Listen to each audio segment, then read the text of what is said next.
ओम नमः सिद्धेभ्य नमो जीर्णाणम। सभी को सादर शुद्धात्म वंदन।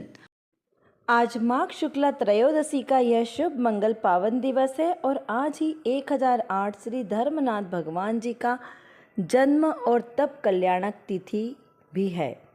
और 10 लक्षण महापर्व शाश्वत महापर्व तो अभी चल ही रहे हैं, जिसका आज उत्तम आकिंचन्य धर्म का दिवस है। यहाँ पर उत्तम शब्द तो उत्कृष्टता को बताने के लिए लगाया गया है, सम्यक दर्शन का प्रतीक है। और साथ में आ किंचन, आ यानी नहीं, किंचन यानी किंचित मात्र भी नहीं, परमाणु मात्र भी अपना नहीं, इस प्रकार सम्यक्त पूर्वक अंगीकार करना है। फिर मूर्छा भाव परिग्रह दुखमय है, उसको तजकर शाश्वत सुख पाने का उपदेश देने वाला है। स्वयं स्वयं में पूर्ण अनुभवन आकिंचन आम्लान, यानी अपने अंदर में ही आकिंचन भाव को धारण करके और उस सुख का अनुभव करना है। तो ऐसा यह आकिंचन्य धर्म हमारे जीवन में हमें ग्रहण हो, उसका हमें स्वीकार हो, ऐसी हमारी मंगल भावना होनी चाहिए। तो चलिए अभी हम देखते हैं आज का जो संदेश है, उस संदेश में भी हमारे लिए कौन सी प्रेरणादायक बात लिखी गई है।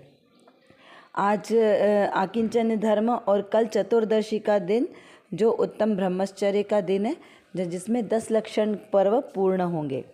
तो चलिए आप अभी से भावना भाएं कि कल का दिन आपका ब्रह्मचर्य रूप से हो और हम इन 10 दिनों की जो हमने आराधना की है वो सिर्फ मात्र 10 दिन के लिए ही ना करें, हमें ये कंटिन्यू करते रहने चाहिए, तभी हमारा भव का किनारा होगा। तो चलिए देखते हैं आज के संदेश में क्या लिखा है। यहाँ पर लिखा है, अज्ञानी जीव शरीर को ही दृढ़ रूप से अपना आत्मा मानता है, इसीलिए मरण समय अपने आत्मा का नाश और उस कारण स्त्री पुत्रादि के वियोग से ये 2 बातें जानकर मरण से अपनत्व ही के अपना अत्यंत भयभीत होता है। ये समाधि तंत्र से लिया गया है 76 नंबर के श्लोक के आधार से, जो आचार्य पूज्यपाद देव आचार्य ने लिखा हुआ है। बहुत ही सुंदर ग्रंथ है, छोटा लेकिन उसमें पूरा सार भरा हुआ है। तो अवश्य इस ग्रंथ का आद्योपांत स्वाध्याय भी अवश्य करें। पहले हम यहाँ देखते हैं कि यहाँ पर कितनी मार्मिक बात कही है। क्या कहा, अज्ञानी जीव क्या भूल करता है, क्योंकि जो अज्ञानी जीव है उसकी भूल के कारण ही तो उसका संसार बढ़ रहा है ना। तो वो क्या कर रहा है, जो परद्रव्य है उसको अपना मान रहा है। तो किसको माना यहाँ, तो अज्ञानी जीव शरीर को ही अपना दृढ़ रूप से आत्मा मानता है। अज्ञानी जीव अपने इस शरीर को अपना आत्मा मानता है, जबकि आत्मा जीव द्रव्य है और शरीर पुद्गल द्रव्य है। दोनों ही कैसे भिन्न भिन्न जाति के हैं, दोनों कभी एक हुए ही नहीं और ना कभी होंगे। इसीलिए वो अज्ञानी जीव क्या भ्रम करता है कि शरीर का जन्म हुआ तो मेरा जन्म हुआ, शरीर का नाश हुआ तो मेरा नाश हुआ। छटाला जी में आता ना, तन उपजत अपनी उपज मान, तन नशत आप को नाश मान। तो क्या करता है वो, तन के इस शरीर के उपजने में यानी उसके उत्पन्न होने में अपना जन्म मानता है और उसके नाश में अपना नाश मानता है, जबकि जन्म तो आत्मा का होता ही नहीं है, क्योंकि मैं कौन हूँ, आत्मा। और आत्मा का तो ना कभी जन्म होता है और ना ही मरण होता है, क्योंकि आत्मा कैसा है, अजर अमर तत्व है ना। तो अज्ञानी जीव ऐसे अपने अजर अमर तत्व को नहीं मानता है और शरीर की उत्पत्ति में अपना उत्पन्न होना मानता है। इस प्रकार अज्ञानी जीव भूल करता है और उस कारण, अभी ये कितना मुख्य कारण है ना, शरीर को अपना माने का तो बहुत सारे विरोध खड़े हो जाएंगे। शरीर में रोग आया तो अपने आप को रोगी मानेगा, शरीर को किसी ने अपशब्द कह दिए तो वो अपना अपमान मानेगा, किसी ने प्रशंसा कर दी तो वो अपनी प्रशंसा मानेगा, यानी सारी चीज़ें लगा लेना। बहुत सारे जितना भी हमारा व्यापार चलता है, हमारा दिन भर की प्रतिक्रियाएं, वो सारी इस शरीर के आश्रय से ही तो होती है ना। तो इस शरीर की सारी क्रियाओं को वो अपनी मान लेगा, तो ये उसका सबसे बड़ा भ्रम होगा। फिर यहाँ कहा कि जो इस शरीर के संयोग से जो हमारे और रिश्ते बने, कौन कौन से, स्त्री पुत्र घर माता पिता भाई बहन, ये सब शरीर के संयोग होने से ही तो रिश्ते बने ना। तो फिर इन सारे रिश्तों को भी वो अपना मानता है। घर जो अचेतन द्रव्य है, लेकिन उसमें भी क्या होता है, उसकी अपनत्व बुद्धि हो जाती है सब चीज़ों से उसकी। तो एक भ्रम बुद्धि लगाने से सारी उसकी क्या होती है कि सारी क्रियाएं उल्टी होती है। जैसे यदि आपने एक घड़ा उल्टा रख दिया तो सारे घड़े उल्टे होंगे ना। तो वैसे ही जब आप शरीर को ही आपने अपना मान लिया तो फिर उसके बाद का सारा ही आपका जो जीवन है वो पूरा भ्रम में ही जाएगा। तो यहाँ पर कहा कि वो इस शरीर को तो अपना मानता ही मानता है, इसकी जन्म से अपना जन्म मानता है, मरण से अपना नाश मानता है, लेकिन साथ में वो स्त्री पुत्र आदि के वियोग आदि इसको भी वो अपना मानता है। तो इस प्रकार यदि दोनों बातों में उसका भ्रम पैदा होता है और फिर क्या करता है, मरण से अत्यंत ही भयभीत हो जाता है। क्या होता है भय, 7 प्रकार के भय का है ना, अरक्षा भय, अगुप्ति भय, इहलोक भय, परलोक भय, अकस्मात भय, मरण भय, वेदना भय, है ना। तो ये क्या करता है, ये भयभीत होता है। और भय सम्यक दृष्टि को तो भय होते नहीं है। सम्यक दृष्टि कैसे होते हैं, सप्त भयों से नहीं डरेंगे, ऐसे सम्यक दृष्टि जीव होते हैं। तो यहाँ पर जब वो उसको शरीर को अपना मानेगा तो उसे और सब चीज़ों को संभालने की इच्छा रहेगी ना, कि कहीं ये शरीर मेरे से छूट ना जाए, क्योंकि उसने अपना माना है। जिस चीज़ को हम अपनी मानते हैं उसके छूट जाने से हमें क्या होता है, वियोग का दुख होता है।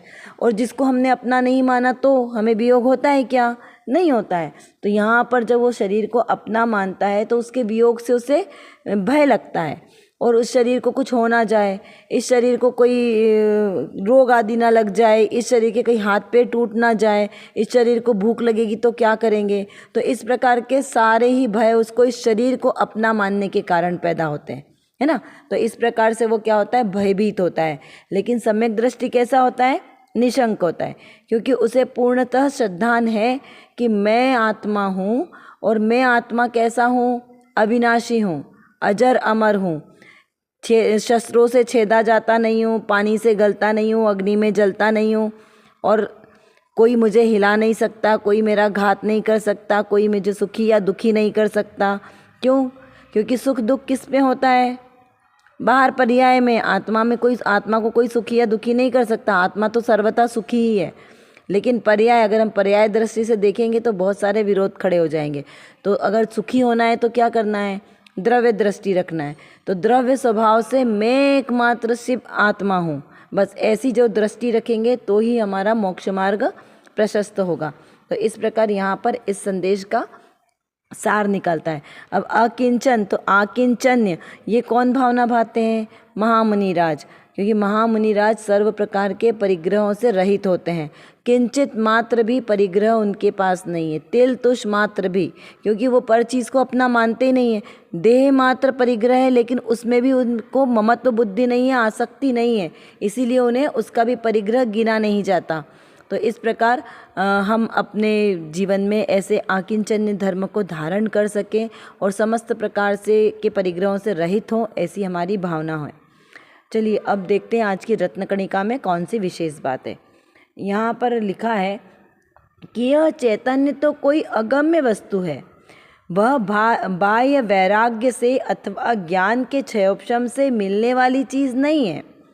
अंतर में अव्यक्त होने पर भी प्रगट अचिंत्य वस्तु विराजमान है।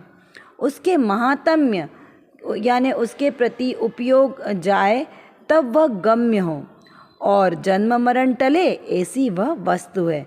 किसकी बात चल रही है यहाँ पे, अपनी आत्मा की बात चल रही है। मेरी आत्म वस्तु जो मेरी है, ये एकमात्र मेरा आत्मा ही ऐसा है जिसे मैं अपना कह सकता हूँ, क्योंकि यही मेरी वस्तु है ना।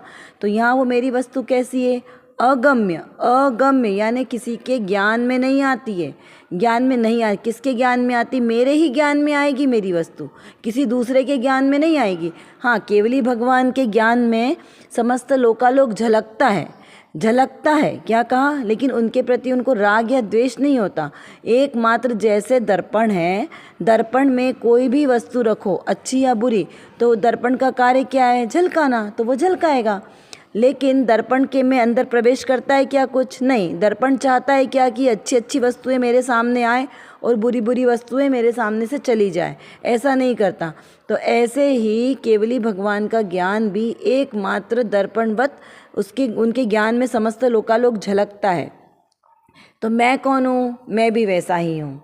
जय ऐसा ही प्रभुवर मैं भी हूँ। मेरे ज्ञान में भी मात्र ज्ञान मात्र में सारे गेय झलकते हैं, क्योंकि गेयों का काम ही क्या है? झलकन करना। और मेरे ज्ञान का कार्य क्या है? स्पष्ट सबको दिखना, सबको दिखाना। मेरे ज्ञान में प्रत्येक वस्तु स्पष्ट प्रतिभाषित होती है। तो ऐसा मेरा चैतन्य, मेरा ये चैतन्य गुण है। चैतन्य मेरा गुण है ना, आत्मा का। द्रव्य क्या है? चैतन्य मेरा द्रव्य है और उसकी चेतना उसकी पर्याय है, ठीक है ना।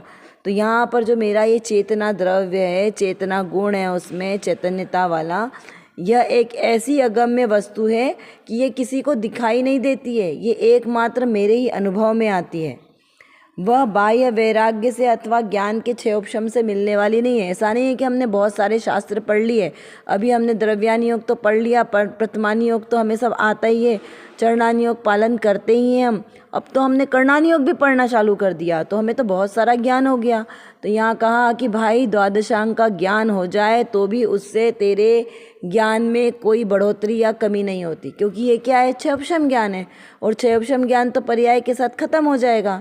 तो आप कितने भी शास्त्र पढ़ लो, कितनी भी आप चर्याएं पालन कर लो, इससे कुछ नहीं होने वाला है। कार्य कब होगा? जब आप अपनी आत्मा को पहचानोगे, मैं आत्मा हूँ। जब ऐसी आपको अनुभूति आएगी ना, अंदर से अनुभूति आनी चाहिए कि मैं आत्मा हूँ, मैं ही आत्मा हूँ, अन्य कोई और आत्मा नहीं है, मैं ही आत्मा हूँ। तो जब ये अनुभूति आएगी ना, तो बाकी सारी चीज़ें स्वतः ही मिल जाएगी। तो यहाँ पर ये कहा कि ये बाह्य का वैराग्य और ज्ञान है, ये क्षयोपशम ज्ञान के कारण मिलने वाली चीज़ है, इससे आत्मा का कोई लेना देना नहीं है। फिर कहा कि अंतर में अव्यक्त होने पर भी प्रगट रूप से अचिंत्य वस्तु विराजमान है। क्या कहा? कि अंतर में अभी आत्मा हमें दिखाई नहीं दे रहा, तो ऐसा नहीं है कि हमें दिखाई नहीं दे रहा, हमें अनुभव में नहीं आ रहा है तो आत्मा है ही नहीं, है ना। हमें दिखाई नहीं दे रहा, हमें अनुभव में नहीं आ रहा, तो ये हमारी कमजोरी है। इससे आत्मा का कोई लेना देना कि आत्मा को हम प्रमाणित करें कि है या नहीं है। तो आत्मा तो फिर भी है, अंतर में अव्यक्त हो तो भी वो प्रगट रूप से हमेशा विराजमान है, सदा काल। कहते हैं ना गुरुदेव श्री कि हाजरा हजूर है, हमेशा विराजमान है। फिर कहा कि उसके महात्म में, यानी उसके प्रति उपयोग जाए तब वह गम्य हो। कब गम्य होगी? जो अभी तक मेरा आत्मा, मेरा चैतन्य गुण जो अभी तक मेरे को अगम्य है, तो वह अब गम्य कैसे होगा? क्योंकि दोनों विरोधी शब्द है ना, गम्य और अगम्य। तो अब वो मुझे गम्य कैसे होगा? तो जब दृष्टि और उपयोग मेरा अपनी आत्मा की तरफ जाएगा, आत्मा की ओर लक्ष्य जाएगा, जब द्रव्य रूप से मैं अपनी आत्मा को जानूं, पहचानूं, उसका श्रद्धान करूं, तब वो मुझे आत्मा मेरा गम्य रूप से अनुभूति में आएगा, प्रतीति में आएगा। तो इस प्रकार से जन्म मरण टले ऐसी यह वस्तु है। तो जब जीव को अपनी आत्मा की अनुभूति हो जाती है, जिसको स्वानुभूति कहते हैं, सम्यक दर्शन कहते हैं, तो ऐसी अपनी आत्मा की अनुभूति होती है, तब क्या होगा? क्या फल मिलेगा? जन्म मरण का रोग टल जाएगा। क्या कहा? जन्म मरण का रोग। क्योंकि मेरे को कौन सा रोग लगा है? ये कैंसर, टीबी, डायबिटीज़, ये कोई रोग नहीं है। ये तो ऐसे रोग तो हमारे शरीर में एक एक अंगुल में 96 रोग है। तो कभी भी कोई सा रोग उदय में आएगा, कभी कोई सा नहीं आएगा। तो इससे मेरा कोई इससे फ़ायदा नहीं होने वाला, क्योंकि तो शरीर में आने वाले रोग है और मैं तो शरीर से भिन्न हूँ ना। तो मेरे आत्मा में कौन सा रोग लगा है? जन्म मरण का रोग। तो जिस दिन ये जन्म मरण का रोग मेरा दूर हो जाएगा, तब मेरा आत्मा शुद्ध अपनी अवस्था को प्राप्त होगा और सुख, परम जो सुख वाली दशा है ना मेरे आत्मा की, वो अपने सुख स्वरूप में परिणमित होगा। इस प्रकार से यहाँ पे इस संदेश का आशय निकलता है। चलिए अब हम इसको कुछ प्रश्नों के माध्यम से इसको थोड़ा सा और रिवाइज करें। जितना चिंतन करें उतना कम है। आप जितनी आपकी सामर्थ्य हो, आप इस विषयों को बारंबार चिंतन करें। तो हमें अभी तो सबसे पहले में पहला क्या समझना है कि मैं हूँ कौन। सबसे पहले तो आप ये निर्णय करो कि मैं हूँ कौन। जब तक निर्णय नहीं होगा तब तक कोई कार्य सिद्ध नहीं होगा। लौकिक में भी हम कोई कार्य करने के लिए सबसे पहले रूपरेखा बनाते हैं, निर्णय करते हैं कि हमें ये काम करना है, ये शिविर लगाना है, यहाँ पे हमें विधान करना है, हमें पहले निर्णय करते हैं ना। ऐसा हमें सबसे पहले निर्णय करना है कि मैं आत्मा हूँ। निर्णय होगा तभी हमें पता चलेगा कि मैं आत्मा हूँ तो कैसा हूँ मैं आत्मा। हमें जानना है कि मैं आत्मा कैसा हूँ, मेरा कार्य क्या है। फिर अभी पंक्तियों में एक लाइन आती है, अनंतो शक्तियाँ उछले सहज निज ज्ञान में विल से। कैसा, कहाँ पे अनंत शक्तियाँ उछलती है? मेरी ही आत्मा में। तो उछलती है मतलब ऐसे उछलती है क्या जैसे समुद्र में लहरें उछलती है? नहीं, यहाँ ऐसा कहने में आता है कि इसे उछलती है, लेकिन यहाँ ये लेना कि सारी शक्तियाँ मेरी आत्मा में हैं, विराजमान है, बस उसकी अनुभूति करनी है। फिर चैतन्य अगम्य वस्तु कैसी कही है, किस अपेक्षा से कही है चैतन्य को अगम्य? फिर मुक्ति में व्यक्त है जैसा वही अव्यक्त है ऐसा। तो किस प्रकार से इस पंक्ति का अर्थ निकलता है कि मुक्ति में कौन सा मेरा आत्मस्वरूप व्यक्त हो गया है, इसलिए वो हमें अनुभव में आ रहा है, और अभी वर्तमान में अव्यक्त है। तो कैसे व्यक्त होगा, विचार करें। अपनी मति को व्यवस्थित करते हुए हमें यह निर्णय करना है कि मैं कौन हूँ और मेरा स्वरूप क्या है। इस प्रकार यथार्थ निर्णय के साथ हमें अपना श्रद्धान पक्का करना है, क्योंकि जो सर्वज्ञ देव की वाणी में आया है वही वस्तु का यथार्थ स्वरूप है और वही मैं हूँ, वही मेरा स्वरूप है। इसी स्वरूप को समझकर अनंत सिद्ध हुए हैं, अनंत सिद्ध हो रहे हैं और आगे भी ऐसे ही अनंत सिद्ध होंगे।